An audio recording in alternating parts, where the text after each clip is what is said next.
senhores telespectadores, lembram-se de que quando eu fiz aquele programa do Mistério do Vinho, comecei aqui por este mirante da Galafura, este penedo gigantesco debruçado ali sobre o curso do Douro. Eu nessa altura disse, eu não sei, disse ou pensei, nós temos de voltar à Galafura. E temos de voltar porque este lugar é um dos lugares mais emocionantes que existem em Portugal. Eu até acho, como sabem agora é muito costume, os estudantes fazem umas viagens de fim de curso. Eu acho que para acabar qualquer ciclo de estudos, fosse o primário, fosse o universitário, devia ser obrigatório visitar 4 lugares. Sem conhecer esses 4 lugares, não se entende Portugal. Um era o promontório rochoso de Sagres, a apontar o mar desconhecido, o mistério do infante. O outro é o glorioso Paço das Escolas em Coimbra. Coimbra, onde nasceu um reino e uma dinastia e onde hoje existe a glória de uma universidade que nos dá prestígio. O terceiro ponto era o Castelo de Guimarães. Castelo de Guimarães, que é uma espécie de berço pequenino, onde nasceu Portugal. Mas o ponto mais ao norte, era aqui, nesta penedia agreste da Galafura, aqui neste ponto em que o norte avança sobre o sul e o rio está a fazer fronteira. Não conheço no nosso país nenhum miradouro tão emocionante. Avista-se Lamego e até a Senhora dos Remédios. É a Serra das Meadas, vejo o Armamar, o Fontelo de São Domingos, Ferreiros, Cambres, Penajóia. Aquela grande montanha é a Serra do Marão, o Loureiro, Medrões, as Fontes, é todo o coração do norte que se avista deste lugar.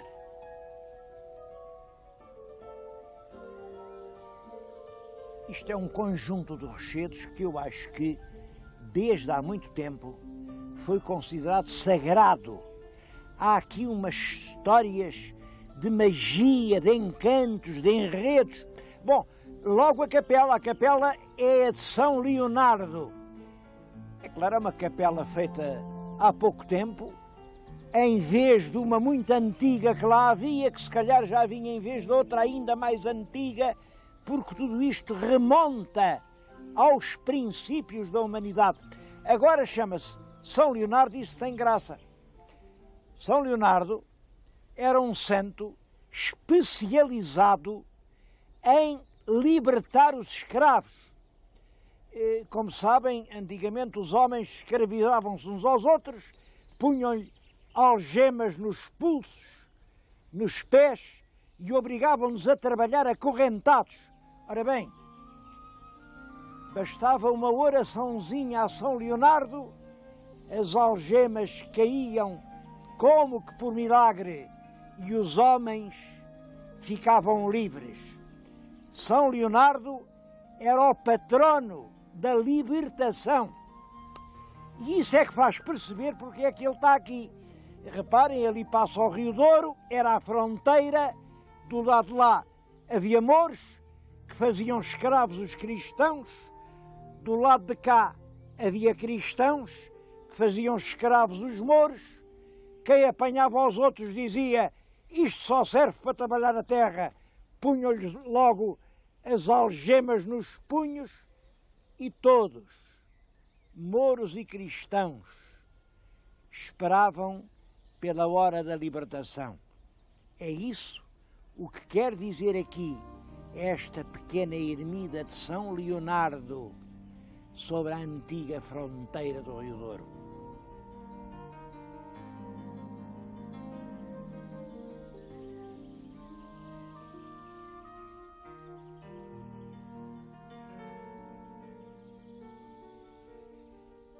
Mas aqui na Galafura há outras lendas do tempo dos mouros.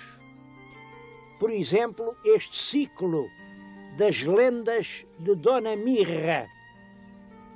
O meu telespectador está a ver aqui uma abertura nos rochedos. Sabe o que é?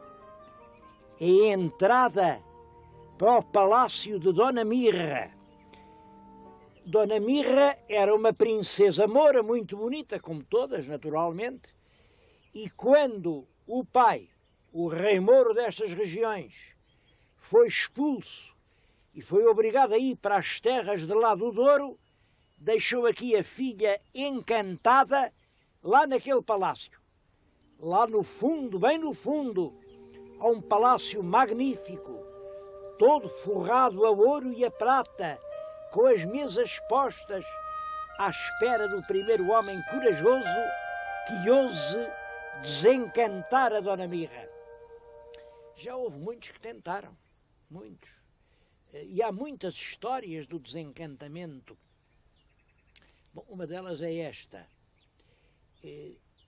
Um pastor sonhou que se fosse capaz de transformar este Penedo rude numa terra de cultivo, meter lá a planta do linho, crescer o linho, colhê-lo, transformá-lo depois numa alva toalha, pôr a toalha, pôr os pratos, sentar-se e esperar. A Dona Mirra viria com toda a sua beleza, com seus trajes de rainha, e sentava-se aqui na toalha de linho junto do pastor.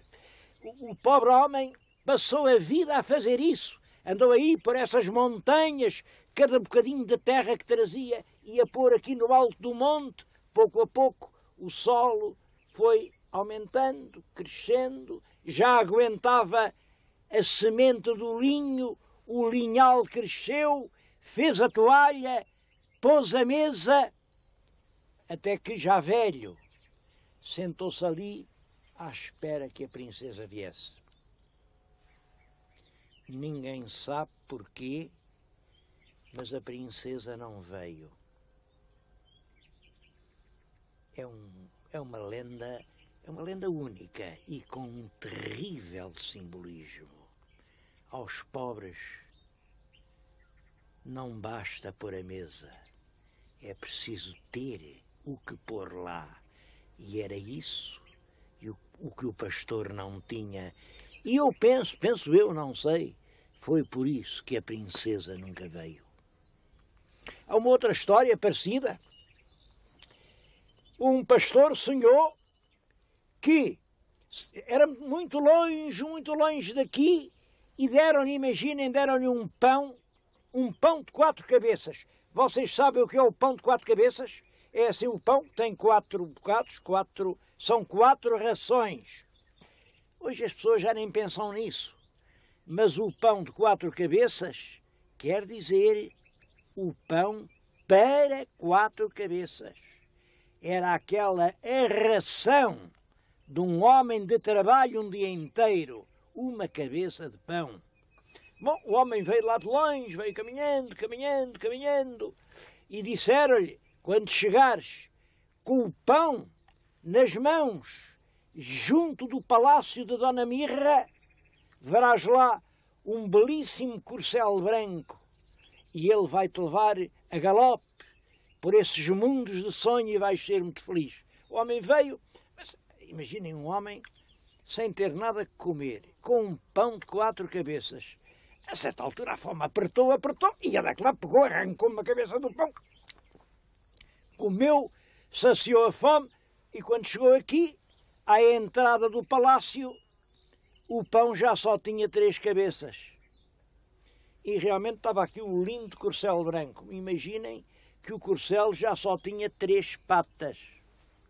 A princesa ainda veio aqui à janela do palácio, mas olhou para o corcel de 3 patas e disse para o trabalhador: olha, tu não cumpriste o prometido, comeste uma cabeça do pão e eu não posso cavalgar num corcel de 3 patas. Bom, qual é o sentido do sonho? Cada um dê-lhe o sentido que entender, porque estas lendas servem para isso mesmo. Cada um dá-lhes a significação que entender. Eu acho que também é uma lenda triste.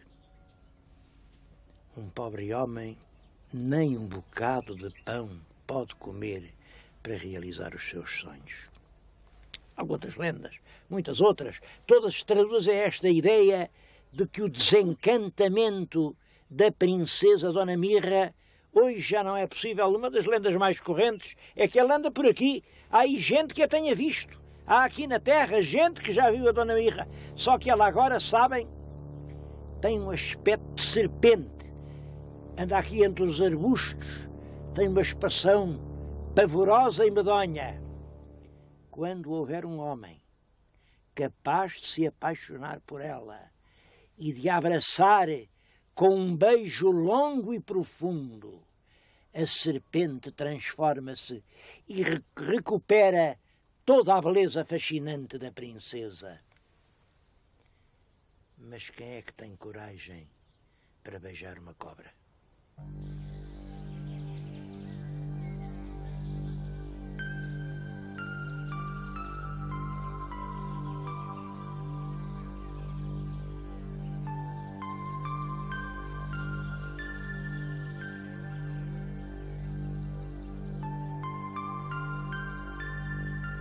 Toda a região é bonita, toda tem motivos de interesse, merece uma visita. Estão a ver aqui estas encostas, aquela primeira aldeia que vêem é Cheires. Como sabem, havia um vinho do Porto famoso, o vinho de Cheires. Lá mais atrás é Sanfins do Douro. Sanfins tem uma história. Nasceu lá um rapazinho que embarcou para o Brasil e foi fundar lá a maior cidade do mundo ao sul do Equador, a cidade de São Paulo. Era o padre Manuel da Nóbrega.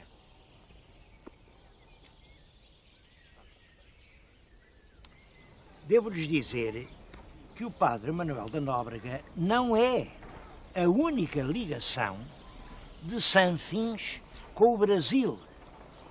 Pelo tempo fora, milhares e milhares de pessoas nascidas aqui nestas serranias foram para o Brasil e ajudaram a fazer o Brasil.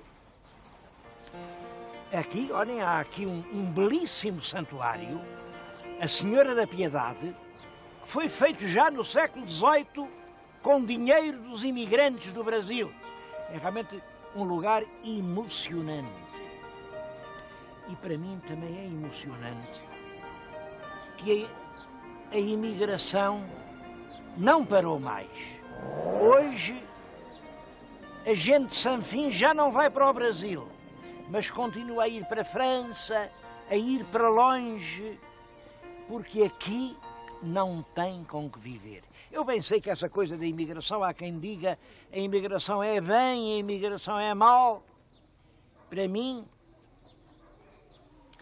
a imigração é assim como uma hemorragia.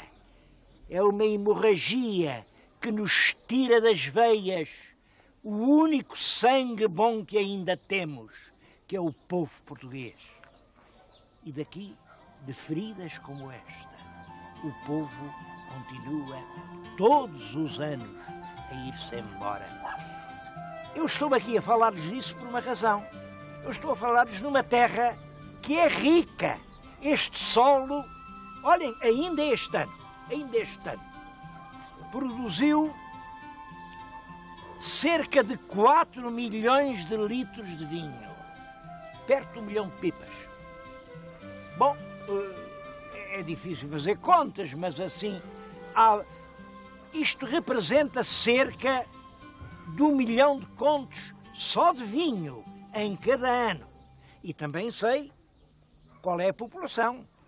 Pelo menos lá nos cadernos do recenseamento há 2.600 eleitores. Bom, eu bem sei que é aborrecido estar-lhes a pedir aqui que façam contas, mas pensem nisto. 2.600 eleitores. 1 milhão de contos só do vinho. Isto dá uma capitação superior a 300 contos anos. É das mais altas capitações do país.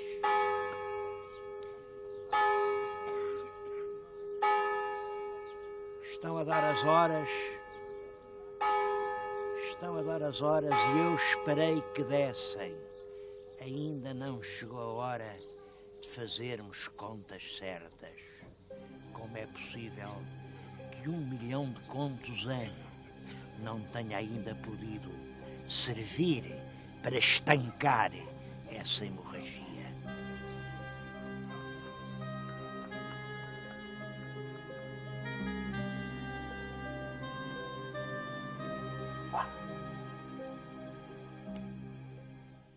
Bem, mas o melhor é mudarmos de assunto. Porque, aliás, por essa altura, no Douro, não havia só imigrantes e palheiros, também havia palácios. Eu estou precisamente a falar-lhes num palácio da região, um palácio do vinho do Porto, aqui numa terra muito antiga, Celeiroz. Celeiroz já teve fural dado pelo Dom Afonso Henriques, imaginem. Esta casa tem várias coisas notáveis. Uma que realmente me impressiona é ter as paredes interiores de corda. É uma forma de construção original aqui desta região. Isto faz-se assim, com junco, há aí muito junco. O junco era torcido, o junco torcido faz uma corda e essas cordas esticadas entre réguas de madeira eram depois rebocadas de barro. Isso permite uma parede que isola, tem realmente uma caixa de ar, e uma parede muito leve. Uma parede que permite fazer as divisões nos sobrados. Os sobrados que eram sobre as grandes vigas de castanho. Mas não é por isso que eu vim a esta casa. Esta é a famosa casa de um homem do século passado a quem chamaram o Doutor de Provenzende. O Doutor de Provenzende é um exemplo de intelectual útil e construtivo. Era um homem já de uma família ilustre, o tio dele era vice-reitor na Universidade de Coimbra, é claro, tudo gente muito chegada ao miguelismo, de maneira que o rapaz teve que ir para Paris, foi para Paris estudar, veio de lá quando a tempestade tinha passado, chegou aqui ao Douro, casou com uma senhora herdeira de uma grande fortuna de vinhedos, só que nessa altura é que aparece a praga da filoxera. A filoxera destruía as vinhas em poucos anos e gente que era rica, que tinha palácios, negócios em Inglaterra, de um momento para o outro via-se na miséria. Este homem aproveita os conhecimentos adquiridos na sua estadia em Paris e começa a estudar minuciosamente, com meios científicos e modernos, o que é o problema da filoxera. E a certa altura tem uma ideia. Não há dúvida, não há remédio nenhum que acabe com a praga.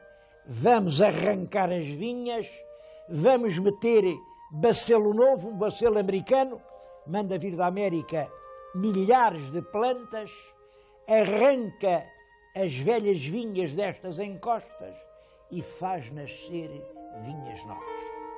É o homem desta casa, o doutor Joaquim Pinheiro, que se deve o repovoamento das encostas do Douro com o bacelo americano. Eu acho que isto é extremamente importante. Perante uma catástrofe que parece representar o fim de tudo, um homem refugia-se no estudo, na investigação e encontra uma solução nova. Acho que recordar o nome do Dr. Joaquim Pinheiro, aqui, na casa em que ele viveu, é um ato de justiça. Aliás, Não sou só eu que acho, o filho dele também achava. E dedicou-se durante anos e anos, foi um dos primeiros fotógrafos portugueses. Dedicou-se à fotografia, filmou tudo, a família, as cenas, as festas, até o replantio das vinhas. Existe hoje uma quantidade enorme de fotografias desse fotógrafo ignorado que são preciosos para conhecermos o Portugal de há 100 anos.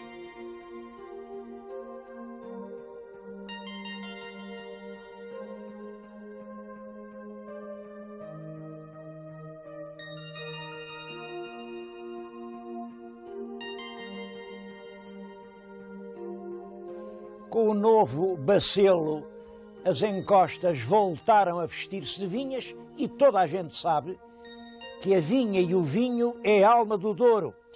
É isso que explica que o artesanato aqui não seja muito rico. É claro, há, enfim, alguns velhos ofícios que estão, aliás, prestes a desaparecer.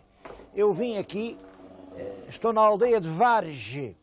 Nesta aldeia, que é uma aldeia pequenina, há 20 anos ainda havia 15 artesãos a fazer chancas. Bom, a chanca, ou o soco, é isto.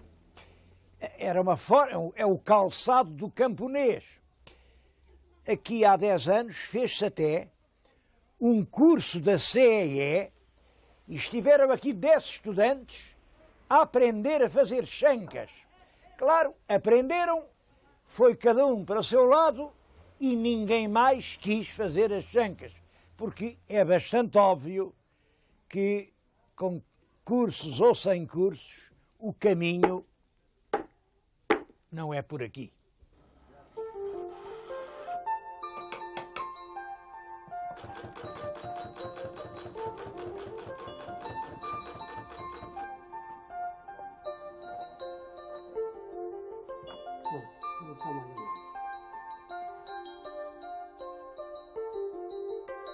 Uma outra forma de artesanato transmontano é a arte do linho. Não há muito tempo, quer dizer, aqui há 20 ou 30 anos, havia na região de Vila Real dezenas e dezenas de tecedeiras. Agora há três que fazem obras-primas, como estas que estão a ver. Bom, queria dizer-lhes que as senhoras tecedeiras que hoje trabalham já têm encomendas até ao fim do ano e até para o ano que vem e dizem que algumas delas nem para daqui a 2 anos podem aceitar uma encomenda. E devo dizer que são peças de um alto preço. De um alto preço. Bom, aqui fica uma pergunta.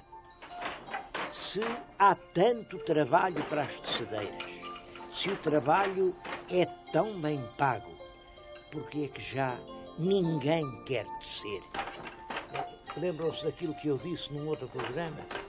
Já ninguém quer trabalhar nem com as mãos, nem com os braços, nem sequer com a cabeça. Mas eu não podia falar do artesanato transmontano sem referir a forma mais original e mais curiosa, que é a louça de Bisalhães.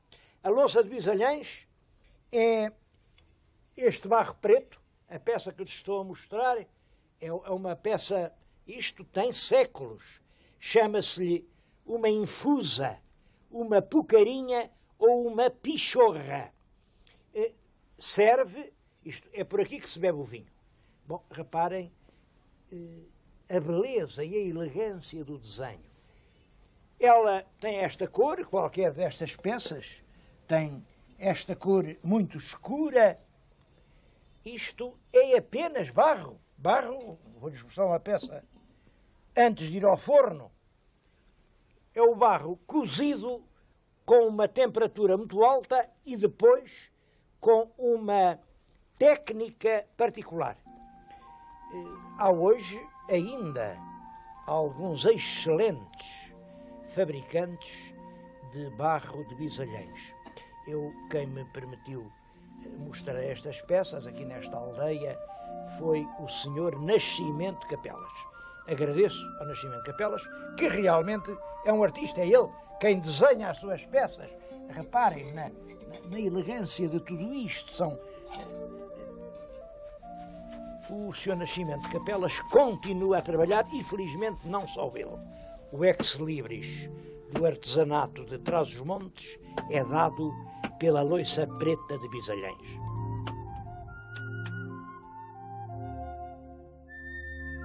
E veem este senhor, sabem o que ele faz? Fabrica violinos.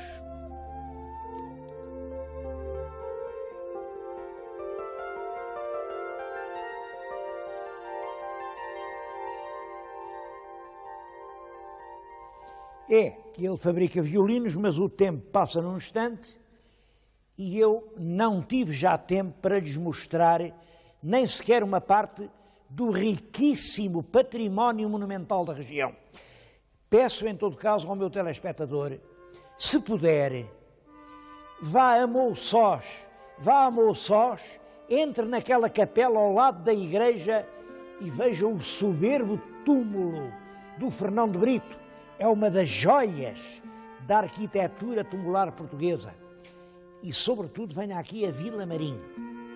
Vila Marim é tudo no concelho de Vila Real. Vila Marim tem o mais extraordinário conjunto de frescos medievais que se encontram no nosso país. Eles estão aqui na nossa frente. Podem vê-los. Em cima é Cristo no Horto das Oliveiras, é a altura. Depois está lá o São Pedro com a espada a cortar a orelha ao Malco. Cá embaixo são os três santos.